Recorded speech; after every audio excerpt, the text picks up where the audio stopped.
معزز سامعین کرام، السلام علیکم ورحمۃ اللہ تعالی وبرکاتہ۔ امید ہے کہ آپ تمام حضرات بخیر و عافیت ہوں گے۔ اللہ تعالی ہر مسلمان کی حفاظت فرمائے۔ محترم حضرات، ایک اعتراض ہوتا ہے کہ میلاد النبی منانا کہاں سے جائز ہے؟ یہ ناجائز و بدعت و شرک ہے، غلط بات ہے۔ دیکھیے حضرات، میلاد النبی کا معنی ہے اللہ تعالیٰ کے نبی کی پیدائش کی خوشی منانا۔ خود اللہ تعالیٰ نے اپنے نبی صلی اللہ تعالیٰ علیہ وسلم کے میلاد کا ذکر کیا، پیدائش کا ذکر کیا۔ قرآن پاک میں اللہ تعالیٰ ارشاد فرماتا ہے وَإِذْ أَخَذَ اللَّهُ مِيثَاقَ النَّبِيِّينَ لَمَا آتَيْتُكُم مِّن كِتَابٍ وَحِكْمَةٍ ثُمَّ جَاءَكُمْ رَسُولٌ مُصَدِّقٌ لِّمَا مَعَكُمْ لَتُؤْمِنُنَّ بِهِ وَلَتَنصُرُنَّهُ قَالَ أَأَقْرَرْتُمْ قالوا اقرنا قال فاشهدوا وأنا معكم من الشاهدين۔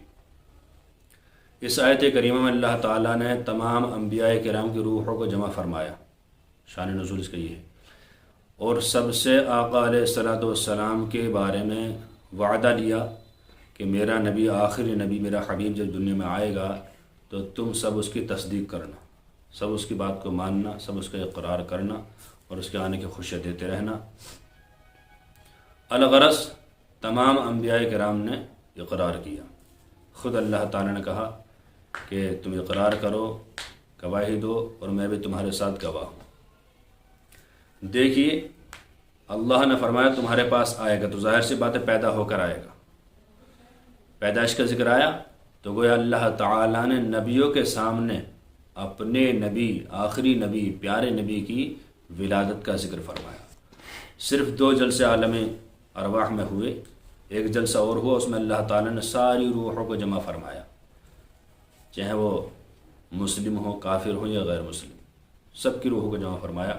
اور اللہ تعالیٰ نے سب سے پوچھا الست بربکم، کیا میں تمہارا رب نہیں ہوں؟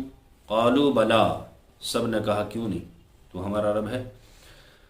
تو اللہ تعالیٰ نے 2 جلسے عالم ارواح میں کیے، روحوں سے وعدے لیے، روحوں سے اقرار نامے لیے، لیکن دیکھیے کتنے نقطے کی بات ہے کہ اللہ تعالیٰ نے جب اپنے نبی صلی اللہ تعالیٰ علیہ وسلم کی میلاد کا ذکر فرمایا تو صرف انبیاء کرام کی روحیں تھیں، یعنی سب کے سب مسلمان، اور جب اپنی ربوبیت کا اقرار ان سے کروایا تو ساری روحیں حاضر تھیں۔